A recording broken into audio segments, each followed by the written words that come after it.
Ang ibig mo sabihin, hindi mo ako gusto? Hindi mo ako mahal? Jesus Christ, Anghel, ano ka ba naman? Nagpasama lang ako sa'yong mamasyal. Kumapit lang ako sa'yo, dumikit lang ako sa'yo. Inisip mo nang gusto kita.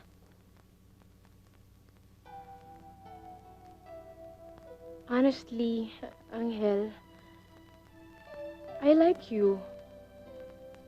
Pero, hindi ibig sabihin nun na mahal na kita. May boyfriend na ako sa Amerika. And I'm sure he's around. So why not to get even? 2 days from now, babalik na ako sa Amerika.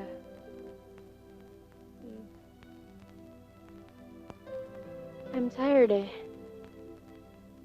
Can we go now?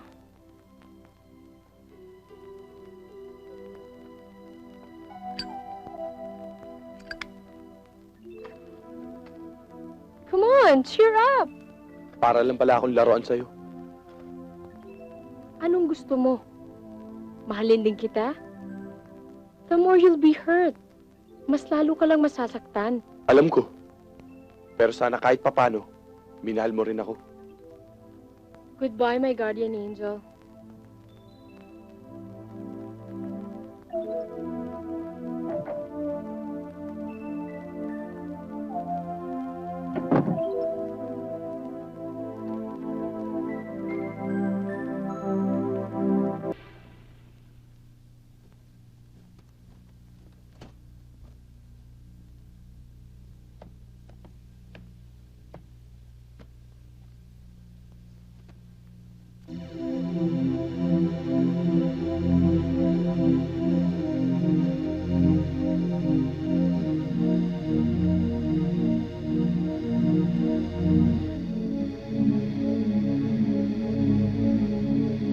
Bilis-bilisan naman ninyo ang gawa ninyo. Kupad-kupad nyo. Ikaw nga pala may utang ka pa sa akin, ha? Hindi ka pa nagbabayad. Tol, alis na ako. Matagal na ba sa'yo yung baril mo? Huwag kang maingay. Baka marinig tayo ni Lola. Ba't mo tinatanong? Wala. Nakita ko kagabi. Kay Bong yun. Bakit gusto mo turuan kita umawak ng baril? Di ako, di mo kailangan yun eh. Anong di kailangan? Si Lola kasi, walang ginawa kundi turuan ka magdasal at maging mabait. Sa bagay, tama rin siya. Ang importante, makatapos ka ng pag-aaral. Ikaw na lang ang pag-asa ng pamilya. Kung ako papasok sa eskwelahan, iluluwa na ako nun. Kamusta na kayo ni Lynette? Ayos lang. Mag-aaral muna kayo, ha? Huwag mo munang bubuntisin. Naman. Oh, ha? Delgado, kumusta na pala yung mga paweting at saklaan sa Blooming Street at sa Tondo? Okay lang, sir. Lelo nga sila ngayon eh. Baka natatakot.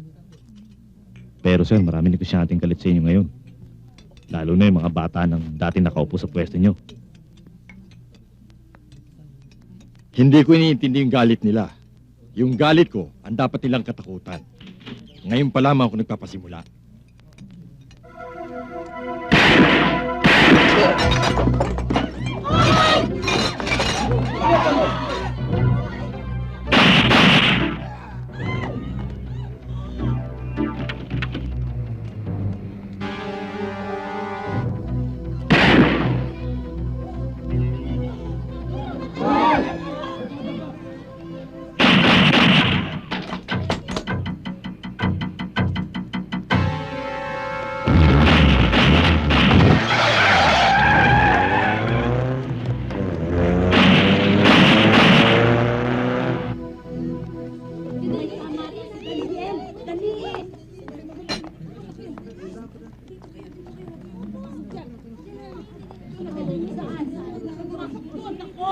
Kamusta na si Kuya Daniel? Ayos na siya.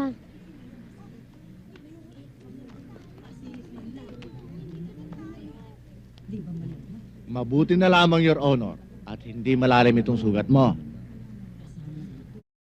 Santos yan. Don Carlong yan. Tinovercross nila ako. Talagang mahirap magtiwala sa hindi mapagkakatiwalaan, Your Honor. Anong balak mo ngayon, Daniel? Gaganti tayo. Gaganti tayo!